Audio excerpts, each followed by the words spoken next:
Muy buen día. Tenemos la lectura de la liturgia de la palabra del día martes 14 de abril. En la segunda semana del tiempo de Pascua, ciclo litúrgico A. Bueno, recordamos entonces que estamos en este tiempo pascual y se lee durante esta semana también sobre los comienzos de la iglesia en Jerusalén, ¿no? La iglesia primitiva que comienza y que va desarrollando, ¿no? Tanto la enseñanza apostólica a los primeros cristianos, como también el desarrollo litúrgico, ¿no? La Eucaristía y las oraciones que ya se empezaba a celebrar. Muy bien, vamos a la primera lectura. Y tenemos la lectura de los Hechos de los Apóstoles, capítulo cuarto, versículos del 32 al 37. Bueno, hay que recordar que estamos en esta temática de los comienzos de la iglesia, la comunidad cristiana.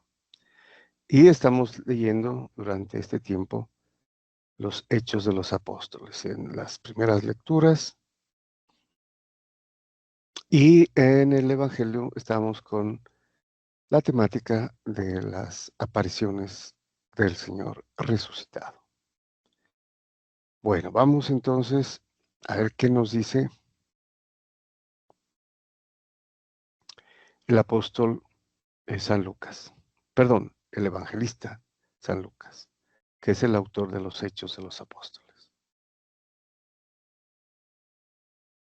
Entonces nos dice, el grupo de los creyentes tenía un solo corazón y una sola alma. Nadie llamaba suyo propio nada de lo que tenía, pues lo poseían todo en común. Es importante observar aquí que eran los apóstoles y los primeros discípulos, eh, habrían entre ellos grandes diferencias, ¿no? Por ejemplo, los apóstoles eran pescadores prácticamente y tal vez habían otros que eran más pudientes, ¿no? Y entonces lo que hacían es compartir, poner todo en común. Aquí no hay nada de política, ¿no? Que a veces quieren introducir socialismo, comunismo, porque sabemos que en el sentido político esas orientaciones eran ateas, ¿no? Prácticamente, y persiguieron a la iglesia. Acá son creyentes, están proclamando a Jesucristo, su evangelio, y los une es precisamente el Señor, ¿no? Por eso, un solo corazón y una sola alma, eran uno. Y obviamente, al ser uno, que es precisamente participar de un solo cuerpo y un solo espíritu, que es incorporados a Jesucristo como cuerpo místico de Cristo, su iglesia católica universal. Entonces, todo lo compartían. Y continúa. Los apóstoles daban testimonio de la resurrección del Señor Jesús con mucho valor y se los miraba a todos con mucho agrado entre las gentes, ¿no? Entre los mismos judíos. Entre ellos no había necesitados, pues los que poseían tierras o casas las vendían, traían el dinero de lo vendido y lo ponían a los pies de los apóstoles. Bueno, hay que tener en cuenta que los apóstoles eran los encargados de esto, ¿no? Y luego lo repartían entre los más necesitados. Pero esto duró poco, porque luego ellos eh, su misión era la proclamación del Evangelio. Entonces, por eso nombraron a los diáconos, los 7 famosos diáconos, ¿no? uno de los cuales es Esteban, que fue el primer mártir. Y ellos sí se encargaron de ya lo que era repartir, ¿no? Entre ellos las cosas. Bueno, entonces todo lo ponían a los pies de los apóstoles. Luego se distribuía a cada uno según lo que necesitaba. José, a quien los apóstoles apellidaron Bernabé, que significa hijo de la consolación, que era levita y natural de Chipre, tenía un campo y lo vendió. Llevó el dinero y lo puso a los pies de los apóstoles. Sea el caso de Bernabé, Barnabás, ¿no? Hijo de la consolación, eh, es lo que hacía, ¿no? La gente que tenía, pues compartía con los más necesitados, llevándole eh, los importes, ¿no? Por ejemplo, en el caso de Bernabé, de lo que vendió, para que los apóstoles lo repartieran. Y así se hacía. Muy bien. Vamos al Salmo responsorial 92, cuyo salmo es: El Señor reina vestido de majestad. Muy bien, entonces nos dice el salmista: El Señor reina vestido de majestad, el Señor vestido y ceñido de poder. Así está firme el orbe y no vacila. Tu trono está firme desde siempre, tú eres eterno. Tus mandatos son fieles y seguros. La santidad, Él es el adorno de tu casa, Señor, por días sin término. Bueno, una alabanza, ¿no? a Dios que reina, ¿no? Dice, vestido de majestad. Utiliza la metáfora de la investidura, ¿no? Pero sabemos que se refiere aquí, obviamente, a Dios, ¿no? Pero que tiene la majestad, la autoridad como rey, ¿no? También aplica mesiánicamente, pues, a Jesucristo, que es el rey, ¿no? Jesucristo reina. Y pasamos al Evangelio.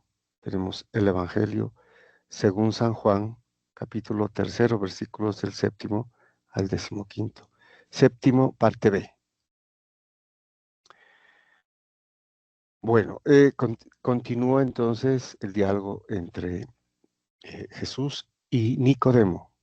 Recuerden, es un judío prestante, ¿no? de la administración de los judíos y que cree que Jesucristo lo va a visitar por la noche. Bueno, nos dice entonces San Juan al respecto. En aquel tiempo dijo Jesús a Nicodemo: tienen que nacer de nuevo. El viento sopla donde quiere y oyes su ruido, pero no sabes de dónde viene ni a dónde va. Así es todo el que ha nacido del Espíritu. Bueno, aquí la figura del viento, ¿no? Recuerden que el término ruaj del hebreo significa viento, ¿no? Y es precisamente el Espíritu. Mm, Al decirle que tienen que nacer de nuevo en el Espíritu, ya no son nacidos solo biológicamente, donde podemos ver, ¿no?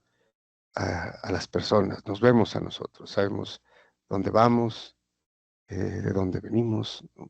Sin embargo, el Espíritu le dice, no sabes de dónde viene ni a dónde va, porque es Espíritu. Y así es todo el que ha nacido del Espíritu, es espiritual, ¿no? Es de Dios, no se lo ve. Nicodemo le preguntó: ¿cómo puede suceder eso? Le contestó Jesús: ¿tú eres maestro en Israel y no lo entiendes? En verdad te digo, hablamos de lo que sabemos y damos testimonio de lo que hemos visto, pero ustedes no reciben nuestro testimonio. ¿A qué se refiere el plural, ¿no?, de que está utilizando Jesucristo aquí? Hablamos de lo que sabemos y damos testimonio de lo que hemos visto, pero ustedes no reciben nuestro testimonio. Bueno, aquí está en referencia al Padre, ¿no? Porque Jesucristo ve lo que hace el Padre, ¿no? Y da testimonio también, el Padre de él, ¿no? Porque él está con el Padre. Por eso utiliza aquí el plural, pero no reciben el testimonio. Él es el que hace las obras que hace el Padre también, ¿no? De igual manera, como lo dice en el Evangelio, pero no reciben el testimonio del Padre y del Hijo. Y continúa, si les hablo de las cosas terrenas y no me creen, ¿cómo creerán si les hablo de las cosas celestiales? Pues los milagros que hace, las obras, ¿no?, son cosas terrenas, a pesar de que son milagrosas, pero lo han visto, pero no le creen. Entonces, ¿cómo creerán si les hablo de las cosas celestiales? Le acaba de hablar del bautismo, ¿no? Eh, que hay que nacer del Espíritu, de lo alto, de Dios. Y entonces lo vimos en la anterior lectura, lo que hace Nicodemos es entenderlo literalmente, ¿no? Pero es el segundo nacimiento en el Espíritu y a través del sacramento del bautismo. Y continúa el Señor, nadie ha subido al cielo, sino el que bajó del cielo, el Hijo del Hombre. Bueno, aquí también habría que hacer una observación. Con esto podríamos asegurar de que nadie está en el cielo todavía, ¿no? Solamente el que bajó del cielo. Hay que recordar que en la encarnación el Verbo divino, ¿no?, que estaba junto al Padre, estaba en el cielo, pero bajó, se hizo hombre, asumió nuestra humanidad y bajó del cielo, ¿no? Se hizo siervo, se hizo esclavo, hijo de hombre, sin dejar de ser Dios, obviamente, ¿no? Pero en la apariencia, digámoslo, ordinaria de la humanidad. O sea, siendo verdaderamente hombre, no dejaba de ser Dios. Y continúa, lo mismo que Moisés elevó la serpiente en el desierto, así tiene que ser elevado el Hijo del Hombre para que todo el que cree en él tenga vida eterna. Aquí se refiere al suceso que está narrado en el libro de los Números, ¿no? En el capítulo 21, cuando el pueblo protestó, ¿no?, y se rebeló prácticamente contra Moisés. Entonces salieron serpientes venenosas y causaron una gran mortandad. Entonces rogaron a Moisés, ¿no?, que les perdone el pecado que han cometido al hablar mal, ¿no?, de Dios prácticamente. Y entonces Moisés intercede y Dios le dice, hazte una imagen de bronce, una serpiente de bronce, ponla en una asta, ¿no?, o sea, como estandarte. Y cada judío o cada israelita que mire esa serpiente seguirá con vida, o sea, no morirá. Ahora, aquí se refiere a Jesucristo, ¿no? Hay que tener en cuenta que aquí está dando un ejemplo de que estas son las cosas que prácticamente, si él no entiende las terrenales, tampoco va a entender, menos las celestiales. Entonces, tendrán que mirar a Jesucristo en la cruz, así como Moisés elevó la serpiente en el desierto. Entonces, tendrán que mirar a Jesucristo en la cruz para entender que Él es el yo soy, que es el amor, ¿no? Eso lo comprenderán luego, lo entendemos nosotros ahora. Pero ese es el primer paso, ¿m? El perdón del pecado que cometieron, por ejemplo, en la analogía o en la referencia al libro de los números, ¿no? Hemos pecado, dijeron los israelitas.